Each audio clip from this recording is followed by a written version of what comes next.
There's not much I can say or say enough of how excited I really am. You know, I get to work with Elliot Scheiner right here at this incredible, what seems to be a church, but now it's Sir George Martin's Air Studios, and it's a really huge opportunity. It's a huge opportunity whether you're a just barely starting artist or you're a legend, as far as I'm concerned. So I can't wait to make some music in that place right there.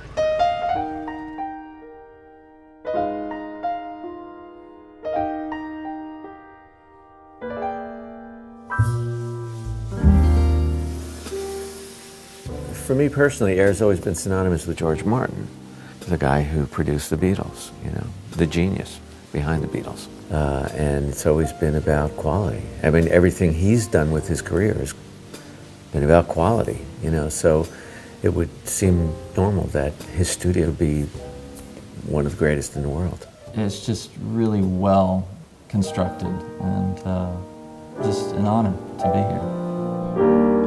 You say you can't find a heart strong enough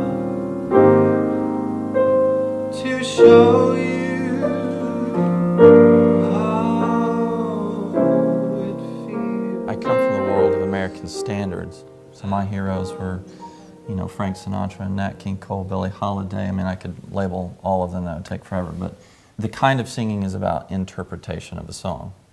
And at the same time, the kind of music and production that we look for is much more melodic than, say, what's probably more popular today.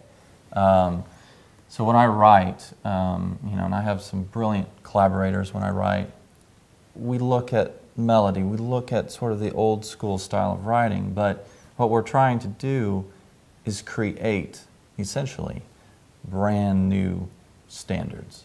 That's the goal, and for me, that's the ultimate challenge. That style of music is timeless.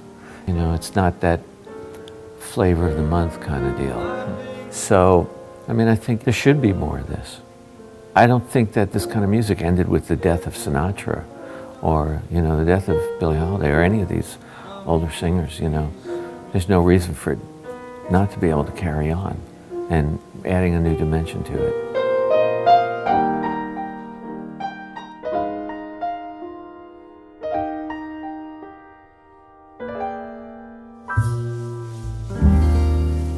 You say you can't find a heart strong enough to show you how it feels, or one that wants to fall in love. I know a heart that will. This kind of recording is how I grew up. We were taught to mix live. So you had a room full of musicians and a singer, or singers and background singers, and you know, you had to do it live.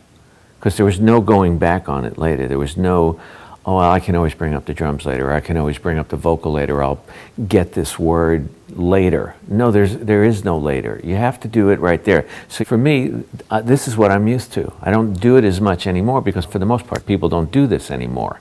So for me, you know, this is what I love doing.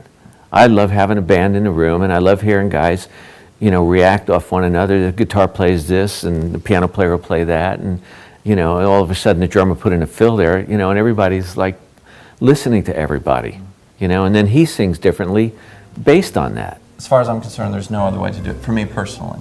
And lucky enough, I get to work with some brilliant musicians and a genius engineer that can really help me capture that kind of sound and emotion. Can't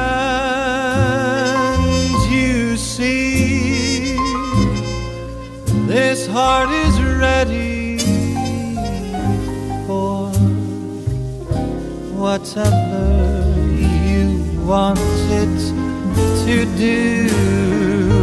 Laughing, crying, living or dying, completely surrendered to you.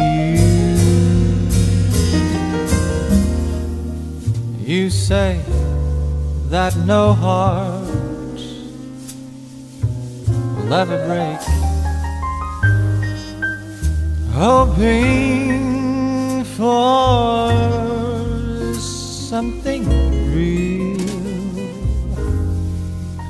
or wait however long it takes. I know a heart,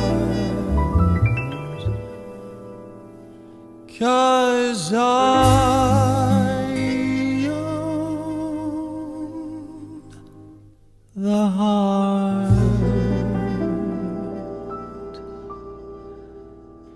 that will